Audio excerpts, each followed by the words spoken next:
Adam slept with Eve his wife. She conceived and had Cain. She said, I've gotten a man, with God's help.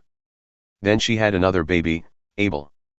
Abel was a herdsman and Cain a farmer. Time passed. Cain brought an offering to God from the produce of his farm. Abel also brought an offering, but from the firstborn animals of his herd, choice cuts of meat. God liked Abel and his offering, but Cain and his offering didn't get his approval. Cain lost his temper and went into a sulk. God spoke to Cain, why this tantrum? Why the sulking? If you do well, won't you be accepted? And if you don't do well, sin is lying in wait for you, ready to pounce, it's out to get you, you've got to master it. Cain had words with his brother. They were out in the field. Cain came at Abel his brother and killed him. God said to Cain, where is Abel your brother? He said, how should I know? Am I his babysitter? God said, what have you done? The voice of your brother's blood is calling to me from the ground. From now on you'll get nothing but curses from this ground, you'll be driven from this ground that has opened its arms to receive the blood of your murdered brother. You'll farm this ground, but it will no longer give you its best. You'll be a homeless wanderer on earth. Cain said to God, my punishment is too much. I can't take it. You've thrown me off the land and I can never again face you. I'm a homeless wanderer on earth and whoever finds me will kill me. God told him, no. Anyone who kills Cain will pay for it 7 times over. God put a mark on Cain to protect him so that no one who met him would kill him.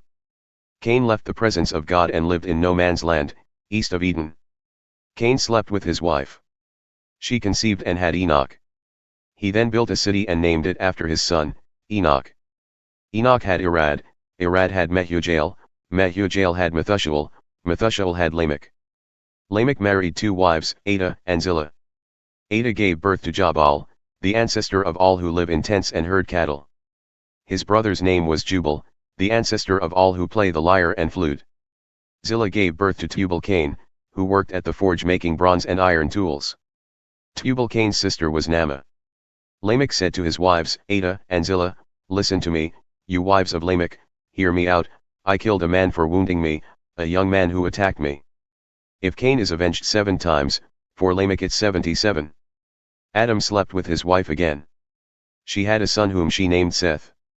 She said, God has given me another child in place of Abel whom Cain killed. And then Seth had a son whom he named Enosh. That's when men and women began praying and worshipping in the name of God. The family tree of the human race. This is the family tree of the human race. When God created the human race, he made it godlike, with a nature akin to God. He created both male and female and blessed them, the whole human race. When Adam was 130 years old, he had a son who was just like him, his very spirit and image, and named him Seth. After the birth of Seth, Adam lived another 800 years, having more sons and daughters. Adam lived a total of 930 years. And he died. When Seth was 105 years old, he had Enosh. After Seth had Enosh, he lived another 807 years, having more sons and daughters. Seth lived a total of 912 years. And he died. When Enosh was 90 years old, he had Kenan. After he had Kenan, he lived another 815 years, having more sons and daughters. Enosh lived a total of 905 years. And he died. When Kenan was 70 years old, he had Mehujael. After he had Mehujael, he lived another 840 years, having more sons and daughters. Kenan lived a total of 910 years. And he died. When Mehujael was 65 years old, he had Irad. After he had Irad, he lived another 830 years, having more sons and daughters. Mehujael lived a total of 895 years.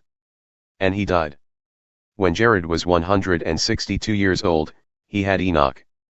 After he had Enoch, he lived another 800 years, having more sons and daughters. Irad lived a total of 962 years. And he died. When Enoch was 65 years old, he had Methushael. Enoch walked steadily with God. After he had Methushael, he lived another 300 years, having more sons and daughters. Enoch lived a total of 365 years. Enoch walked steadily with God. And then one day he was simply gone, God took him. When Methuselah was 187 years old, he had Lamech. After he had Lamech, he lived another 782 years. Methuselah lived a total of 969 years. And he died. When Lamech was 182 years old, he had a son. He named him Noah, saying, "This one will give us a break from the hard work of farming the ground that God cursed." After Lamech had Noah, he lived another 595 years, having more sons and daughters. Lamech lived a total of 777 years. And he died. When Noah was 500 years old, he had Shem, Ham, and Japheth, giants in the land.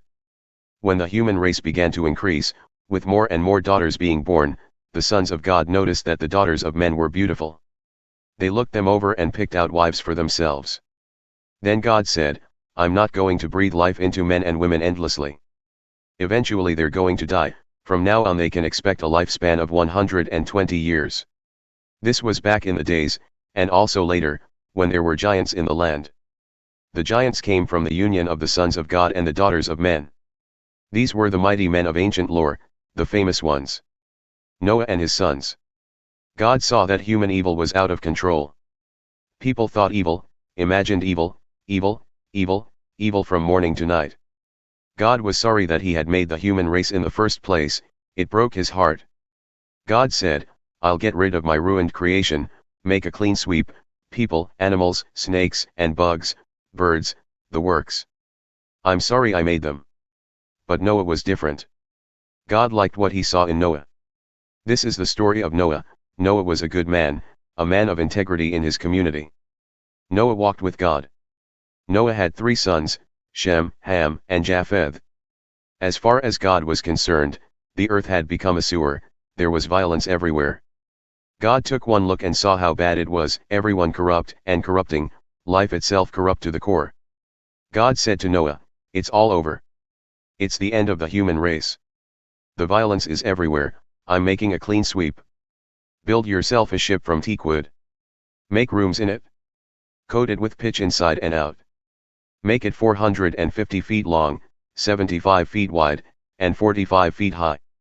Build a roof for it and put in a window 18 inches from the top, put in a door on the side of the ship, and make 3 decks, lower, middle, and upper. I'm going to bring a flood on the earth that will destroy everything alive under heaven. Total destruction. But I'm going to establish a covenant with you. You'll board the ship, and your sons, your wife, and your sons' wives will come on board with you. You are also to take 2 of each living creature, a male and a female, on board the ship, to preserve their lives with you, 2 of every species of bird, mammal, and reptile, 2 of everything so as to preserve their lives along with yours. Also get all the food you'll need and store it up for you and them." Noah did everything God commanded him to do.